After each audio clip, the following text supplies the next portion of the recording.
Parece a da abertura de uma crônica de guerra. O Japão tem uma longa e brutal história com isso. Mas o inimigo aqui não é uma nação. Não, é água caindo, correndo, avançando. Sacerdotes a abençoam, agricultores rezam por ela e planejadores tentam contê-la com diques e comportas, sempre atrás de seus movimentos. Cada geração traz novas estratégias, contratando especialistas e melhorando bombas e mapas, mas sempre aprende a mesma lição.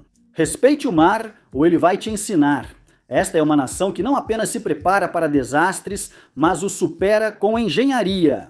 E os resultados são impressionantes. Dos rios subterrâneos de Tóquio aos muros que desafiam vizinhos chineses, a prevenção de enchentes no Japão combina ficção científica e serviço público. Alguns acham exagero, outros veem genialidade. Essas defesas contra enchentes fizeram de uma das nações mais vulneráveis um exemplo de sobrevivência e é preciso ver para crer. Vamos conferir, certo? Antes de continuar o episódio de hoje, uma palavra do nosso patrocinador, Surfshark. Olha, usar a internet sem uma VPN é como gritar suas informações pessoais em uma sala lotada. Minha cabra rosa.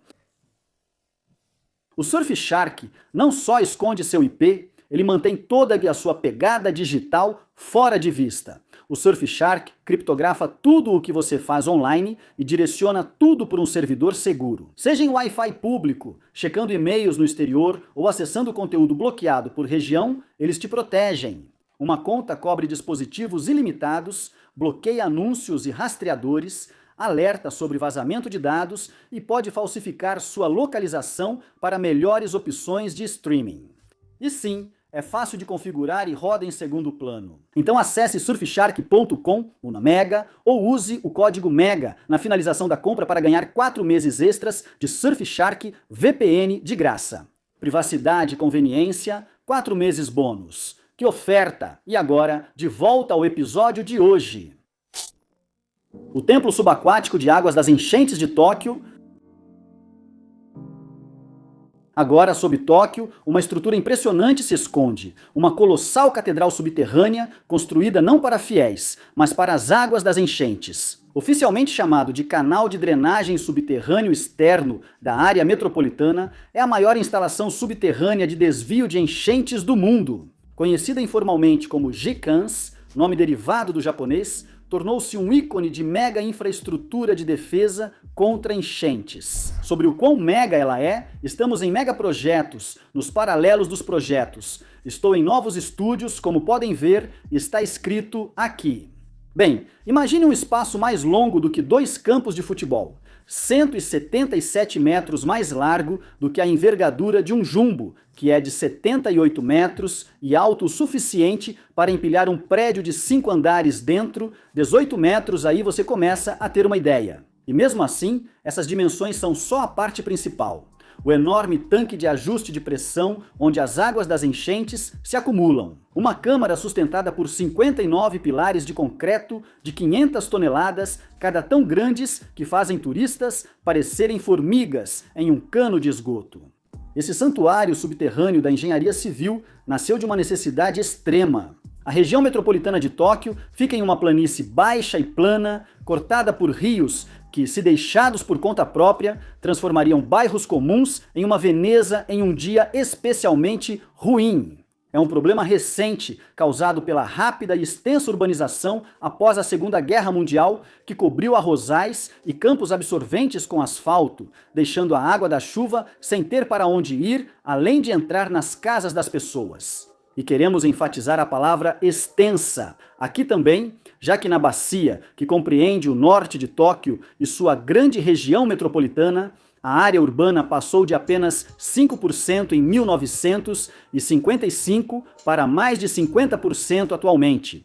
No final do século XX, ficou claro que diques e drenos convencionais não seriam mais suficientes, levando os engenheiros a pensar de forma realmente grandiosa.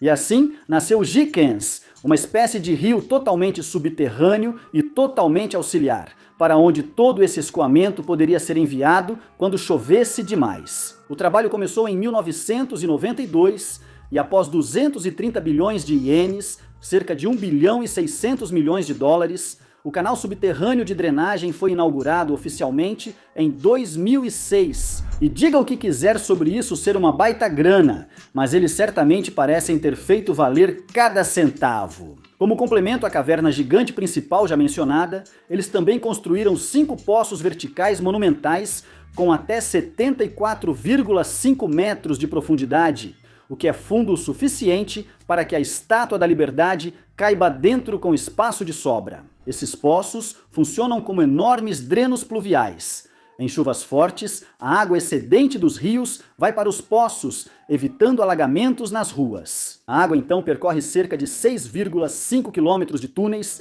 cada um com aproximadamente 10 metros de largura, e depois converge para o tanque principal. A partir daí, um exército de bombas, cada uma movida por motores de turbina bastante potentes, pode expelir 200 metros cúbicos de água por segundo do tanque e lançá-los sem causar danos no rio Yodogawa, que leva a enxurrada até a Baía de Tóquio. A capacidade desse colosso subterrâneo impressiona qualquer um. O sistema pode armazenar até 670 mil metros cúbicos de água de enchente de uma vez, o que equivale a cerca de 268 piscinas olímpicas cheias. Felizmente, nunca foi necessário armazenar tanta água assim e esperamos que nunca seja preciso. É melhor adotar uma medida de segurança exagerada, uma solução superdimensionada para lidar com um dilúvio bíblico, caso isso aconteça. Em média, ela é usada cerca de 7 vezes por ano, o que, se você parar para pensar, é bastante. São cerca de 7 enchentes anuais que destroem vidas e a economia, sendo desviadas para o mar. Também podemos quantificar esse prejuízo econômico. Nos primeiros 18 anos de operação do GCAN, estima-se que ele tenha evitado cerca de 148 bilhões de ienes, ou aproximadamente $1 bilhão em danos causados por enchentes. Ou seja, não está longe de se pagar totalmente, com muitos e muitos anos de operação ainda pela frente. Aparentemente também, quando você fica na câmara principal durante uma visita, não se preocupe, elas só são oferecidas na estação seca. A sensação é de estar em outro mundo, e é fácil esquecer que esse espaço não é um cenário de filme de ficção científica ou o covil de um supervilão. É uma obra de infraestrutura muito prática, da qual a maioria dos moradores nem tem conhecimento enquanto segue seu dia, livre de ter que atravessar alagamentos e podendo voltar para casa sem encontrá-la sendo levada para o Oceano Pacífico. Uma pergunta, porém, porque na verdade acontece que o GCANS protege apenas uma parte da Grande Tóquio, algo que não é nada surpreendente se você já esteve lá e percebeu o quão absurdamente grande esse lugar realmente é. Então, o que você faz quando um megadreno não é suficiente? Obviamente, você constrói mais deles, não é? Rios ocultos de inundação e reservatórios subterrâneos de Tóquio. Então, se o GCANS é o super-herói dos túneis de inundação de Tóquio, seus irmãos menores e menos conhecidos são como os ajudantes, silenciosos, invisíveis, mas sempre de prontidão. Esses rios ocultos, como alguns passaram a chamá-los, podem não ter o espetáculo das colunas colossais e da capacidade do GCANS, mas, na proteção contra enchentes do dia a dia, são tão vitais quanto. Exemplos são os reservatórios subterrâneos de regulação Furukawa, cujo nome parece ter sido traduzido literalmente, pois foi construído entre 2009 e 2017 e fica sob o distrito de Minato, aquele onde fica a Torre de Tóquio, aliás. E compreende um túnel de 3,3 quilômetros de comprimento e 7,5 metros de diâmetro, que é capaz de armazenar até 135 mil metros cúbicos de água de enchente. Isso equivale a 54 piscinas olímpicas. Construído por 24,5 bilhões de ienes, cerca de 170 milhões de dólares, ele serve como desvio de emergência quando a chuva excede a capacidade dos canais, desviando a água por um poço de 52 metros para o túnel, que se enche e depois bombeia a água de volta ao rio, a jusante após a tempestade. Note também a diferença sutil no funcionamento. Ao contrário do GCANS, que libera a água da enchente pelo rio Yodogawa, o projeto de Furukawa é mais autossuficiente. Ele coleta a água e a devolve quando é seguro. Sua construção foi um verdadeiro exercício de precisão, considerando tudo que existe sob Tóquio. A rota do túnel passa diretamente sob as fundações de arranha-céus, linhas de esgoto e a linha de metrô Namboku. Como resultado, as equipes tiveram que perfurar com precisão cirúrgica. Para evitar perfurar acidentalmente a lateral de uma unidade elétrica múltipla da série 3000 IB, para não gerar vibrações que pudessem afetar ou comprometer outras estruturas subterrâneas próximas. Lembra que falamos que existiam outros desses sistemas? Os lagos Furukawa foram o segundo reservatório subterrâneo desse tipo na cidade.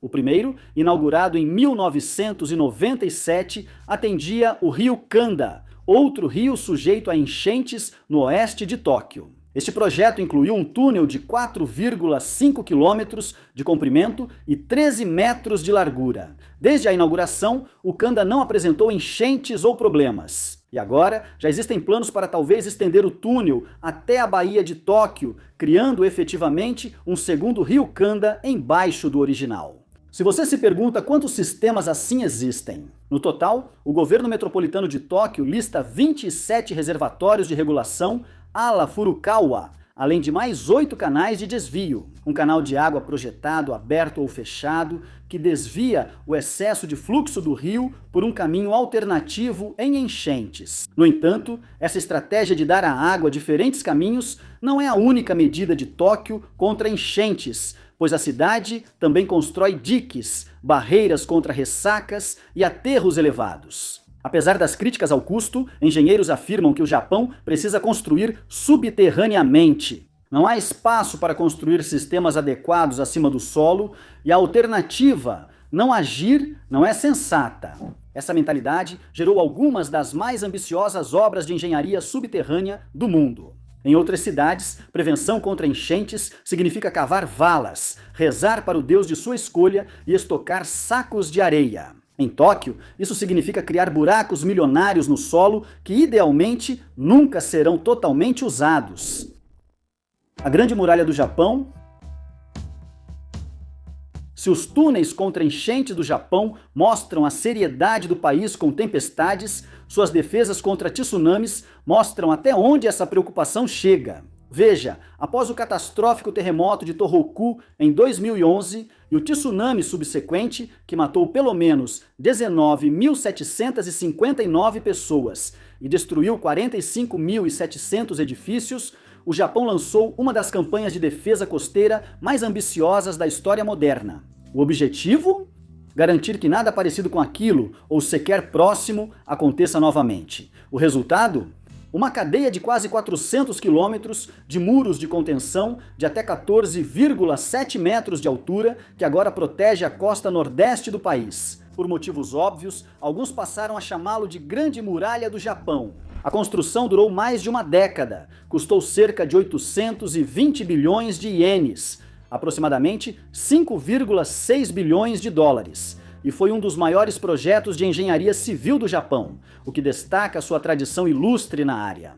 O Japão já conhecia muros de contenção antes de 2011. Cidades como Taro, devastadas por tsunamis em 1896 e 1933, já haviam construído barreiras extensas. O sistema duplo de muros de contenção de 10 metros de Taro foi finalizado nos anos 1950 e já tinha recebido uma versão inicial do apelido Grande Muralha. Engenheiros acreditavam que esses muros resistiriam a todos os tsunamis, exceto os mais raros, pois foram feitos para suportar ondas de até 8 metros. Por décadas isso se confirmou. Até o dia 11 de março de 2011, naquele dia, um terremoto de magnitude 9 causou um tsunami com ondas de até 50 metros. Taro, o paredão marítimo antes tido como quase impenetrável, foi facilmente vencido. Diante de um ataque tão intenso de água, tornou-se um obstáculo insignificante. A cidade foi devastada, com 181 pessoas perdendo a vida ali mesmo, apesar das defesas. Em outros lugares, da mesma forma, barreiras de concreto foram sobrecarregadas e simplesmente destruídas por completo. O Japão se preparou para o que considerava o pior cenário, mas suas estimativas estavam erradas e as defesas não foram suficientes. A resposta nacional também foi rápida e ousada. Se as muralhas antigas não eram altas, as novas seriam.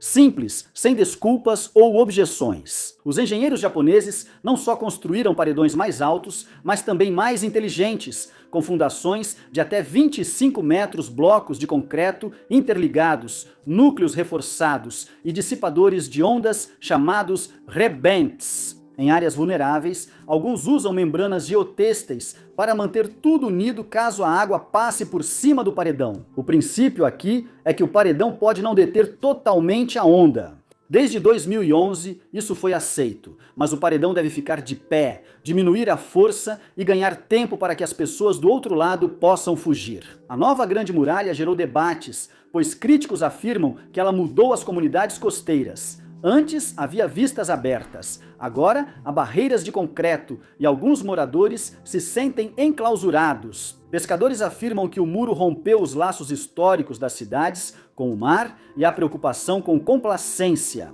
Será que as pessoas confiarão tanto no muro que não evacuarão quando necessário? Alguns cientistas temem que essas barreiras possam ter o efeito oposto. Se forem rompidas, elas podem prender a água no interior, como uma represa. Até o momento em que escrevo, em 2025, o projeto está finalmente entrando em sua reta final. Segundo o documento do governo divulgado em agosto de 2024, após mais de 10 anos de escavações, concretagem, realocação e reconstrução, o governo afirma ter alcançado a fase de conclusão geral nas áreas afetadas pelo tsunami. Grande parte da infraestrutura pesada, muros de contenção, moradias e 570 quilômetros de estradas já foi eliminada da lista. Faltam apenas os retoques finais, reuso de antigas áreas de realocação, retomada do comércio de frutos do mar e auxílio aos últimos evacuados para se estabelecerem. Meta de conclusão: março de 2026. Antes de encerrar este capítulo, considere esta breve história extra como um bônus para mais contexto. Em 1972, o prefeito de uma vila chamada Fudai, Kotoku Wamora, construiu um portão contra enchentes de 15,5 metros na enseada local. Levou 12 anos para ser construído e foi amplamente ridicularizado como um exagero, com o próprio Kotoku sendo chamado de tolo, paranoico e todo tipo de outros nomes que fariam este vídeo ser um pouco desmonetizado. Quando o tsunami de 2011 atingiu, o muro de Fudai foi ultrapassado, mas não falhou. Ele desacelerou a onda, poupando a cidade. E enquanto outras comunidades foram destruídas, Fudai ficou praticamente intacta. Um morador disse depois: sem ele, Fudai teria desaparecido. E no fim das contas, essa é a aposta com essas estruturas. Podem ser caras, intrusivas e até um pouco brutalistas, mas existem por um único motivo: proteger comunidades da aniquilação. Em um país como o Japão, onde o mar dá e tira com igual ferocidade, estaríamos mentindo se disséssemos que achamos que foi um esforço desperdiçado. Super Diques, reinventando a humilde margem do rio. Às vezes, a defesa contra enchentes não é sobre construir mais alto ou cavar mais fundo, é ampliar a largura. Muito, muito mais largo. Apresento os Super Diques do Japão, talvez o menos visualmente dramático, mas o mais revolucionário de seus megaprojetos contra enchentes. A ideia é simples. Pegue um dique tradicional, normalmente com 20 a 30 metros de largura na base, e como o nome já sugere, aumente-o enormemente, resultando em um dique que pode ter de 300 a 500 metros de largura. O conceito nasceu no final dos anos 1980, quando planejadores em Tóquio começaram a se preocupar com as chamadas zonas de cota zero, áreas baixas ao nível ou abaixo do nível do mar, que margeiam os rios Arakawa e Sumida. Essas áreas, onde vivem milhões e a infraestrutura essencial, podem ser rapidamente inundadas por uma ruptura de dique, afetando túneis, prédios e bairros inteiros. Após alguns sustos, Tóquio resolveu redesenhar a margem do rio. Criou um dique largo e inclinado que, mesmo se a água ultrapassar, não desmorona. Ele vira um lago raso interno, drenando devagar sem falha grave. Os benefícios são enormes, principalmente por ser quase impossível de romper. Mesmo o transbordamento contínuo não desgasta a encosta interna como em um dique convencional de lados íngremes. Em segundo lugar, a largura enorme proporciona resistência embutida a terremotos, algo extremamente importante em uma cidade que está sobre várias falhas geológicas. E em terceiro lugar, ao contrário da maioria das barreiras contra enchentes, os super diques realmente criam áreas aproveitáveis. Agora, há espaço para parques, moradias, lojas e bairros inteiros, em vez de uma faixa estreita de diques com estrada de manutenção. No Japão, a construção de diques foi integrada ao redesenvolvimento urbano para funcionar em cidades densas. Ao renovar antigos locais industriais ou blocos habitacionais ao longo do rio, o governo intervém, limpa a área, constrói uma grande plataforma de terra compactada e a cidade reconstrói, agora mais alta e segura. É raro o controle de enchentes e embelezamento da cidade ocorrerem juntos, mas aqui acontece. Porém, o processo é lento. Um projeto piloto em Tóquio fica no distrito de Adachi, onde foi construído um super dique de 1,3 quilômetros de comprimento, onde agora há um parque e edifícios residenciais, todos situados acima da planície de inundação. No leste de Tóquio, arranha-céus modernos oferecem moradias seguras contra enchentes, e muitos moradores desconhecem que vivem sobre um mega dique coberto de vegetação. Osaka também adotou essa abordagem ao longo do rio Yodo, mas esses projetos eles são demorados e caros, especialmente em áreas que já estão desenvolvidas. Até alguns anos atrás, apenas 2,3 quilômetros de super diques haviam sido concluídos em Tóquio, com outros 6 quilômetros em andamento. Nesse ritmo, cobrir todas as zonas vulneráveis, se é que isso será possível, levará décadas, talvez até séculos. Ainda assim, os planejadores continuam comprometidos. Engenheiros japoneses veem os super diques como solução de longo prazo, beneficiando gerações futuras, mesmo que leve a vida inteira para ser construída. Dado o risco crescente de megatempestades causadas pelas mudanças climáticas, é difícil criticar sua lógica. O esforço de engenharia também é enorme. Cada seção envolve a movimentação de milhões de metros cúbicos de terra. As fundações precisam ser cuidadosamente construídas com núcleos de argila e camadas de drenagem para evitar subsidência ou erosão. Um super dique finalizado lembra uma pirâmide em corte transversal com largura de uma pequena cidade.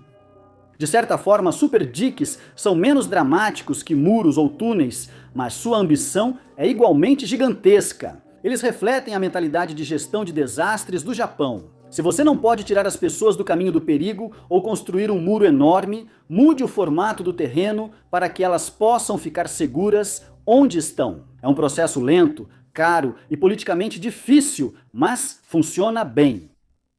Quebra-mar titânico de Kamish. No Japão, nem toda a mega engenharia contra enchentes foi bem sucedida. Mesmo com a habilidade japonesa, alguns projetos fracassaram nos momentos mais críticos. Isso fica claro no caso do quebra-mar de Kumashi, uma estrutura gigantesca e ambiciosa que acabou impotente diante do que deveria resistir. Na Baía de Kamish, prefeitura de Iwate, este não era um paredão comum contra o mar. Este era o quebra-mar contra tsunamis mais profundo já feito, uma estrutura offshore, criada para absorver ou desviar ondas e proteger a costa. E na época era um símbolo recordista mundial da engenhosidade japonesa. A construção começou em 1978 e só terminou em 2009. Foram quase 30 anos de trabalho meticuloso com concreto no fundo do mar. Ao ser concluído, o quebra-mar se estendia por 1,9 quilômetros pela baía, mergulhava 63 metros de profundidade e custou quase 220 bilhões de ienes, ou cerca de 1,5 bilhão de dólares. Por fora, era uma maravilha. Estruturas de concreto alinhadas ocupavam uma das trincheiras costeiras mais profundas do Japão. Komachi, cidade frequentemente atingida por tsunamis, não tinha apenas uma barreira.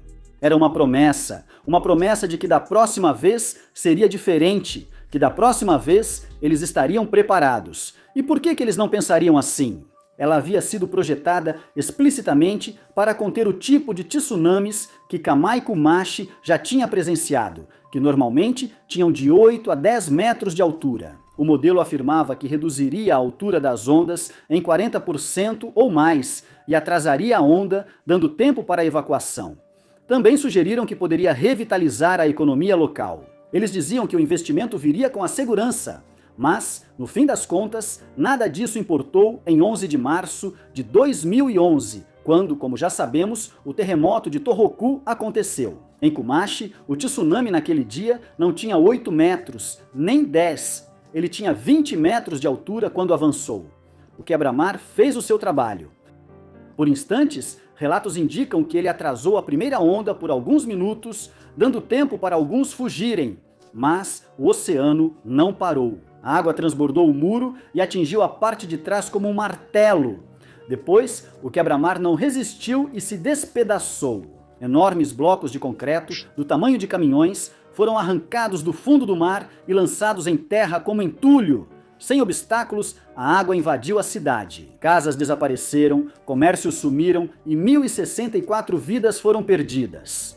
Apesar de sua escala e sofisticação, a barreira contra tsunamis mais profunda do mundo resistiu por poucos minutos. Isso abalou mais que prédios, destruiu a confiança. Porque se uma estrutura tão grande, tão cara, tão superdimensionada, não conseguiu conter a onda, então, quero dizer, o que conseguiria? Alguns pesquisadores sugeriram depois que ela pode até ter piorado as coisas. Quando quebrou, pode ter desviado a água, criando correntes caóticas, espalhando destroços e aumentando a destruição em certas áreas. Uma fortaleza virou um ariete, porém dizer que foi um fracasso total é um pouco injusto. Alguns oficiais dizem que o atraso, mesmo pequeno, salvou vidas. Um trabalhador portuário contou que sua família só sobreviveu graças aos 6 minutos extras proporcionados pelo muro. E o milagre de Kumashi permitiu a evacuação de centenas de crianças em idade escolar, muitas guiando adultos para um local seguro. Diante de uma onda tão alta e tão rápida, 6 minutos parecem uma eternidade. Não tempo suficiente para salvar uma cidade, não tempo suficiente para salvar todo o seu povo, mas tempo suficiente para salvar alguns deles. Depois disso, o debate começou. Deveria ser reconstruído? Poderia ser melhorado? Ao final, a resposta é não. O quebra-mar foi parcialmente restaurado com especificações mais modestas, mas ninguém tentou repetir o original. A atenção passou a focar em sistemas de evacuação, redes de alerta e defesas naturais, como florestas costeiras. Curiosamente, a barreira de pinheiros centenários de Kumashi, um paredão natural de outros tempos, resistiu melhor que o monstro de concreto moderno ao lado. Mesmo assim, o quebra-mar permaneceu muito vivo na memória. Ele virou lenda, uma advertência na engenharia civil japonesa. O projeto definitivo, grande demais para falhar, mas que fracassou. O que a história de Kumashi nos lembra, porém, mais do que qualquer coisa, é que não importa o quão bom seja o modelo, a natureza nem sempre segue o roteiro. A engenharia pode ser brilhante, pode ser bela, mas não pode tornar o mundo seguro. Não completamente, não para sempre. Então sim, o quebra-mar foi uma maravilha e um monumento à determinação humana, mas também um aviso de que nem toda luta contra a natureza pode ser vencida com altura, profundidade ou vergalhão. Tempestades não se superam com construções, só é possível tentar sobreviver a elas. Conclusão. Então, no final, tudo o que vimos hoje significa? Isso significa túneis que podem engolir arranha-céus, muros marítimos dividindo o horizonte e diques largos para construir bairros inteiros sobre eles. As defesas contra enchentes no Japão resultam de um país frequentemente moldado por desastres. Uma nação que se prepara e supera catástrofes com inteligência, escavando fundo e construindo mais quando preciso. Algumas dessas defesas são verdadeiros triunfos, outras servem como alertas, mas sejam cavernas subterrâneas do tamanho de estádios, quebra-mares mais altos que a maioria dos prédios residenciais ou superdiques cobertos de grama que também funcionam como parques urbanos, todas elas revelam a mesma verdade. O Japão leva a ameaça da água a sério e responde com uma engenharia ousada, arrojada e às vezes até bizarra. Engenharia exagerada? Talvez. Preparação em excesso? Com certeza, mas com tanto em jogo, isso ficou claro em 2011.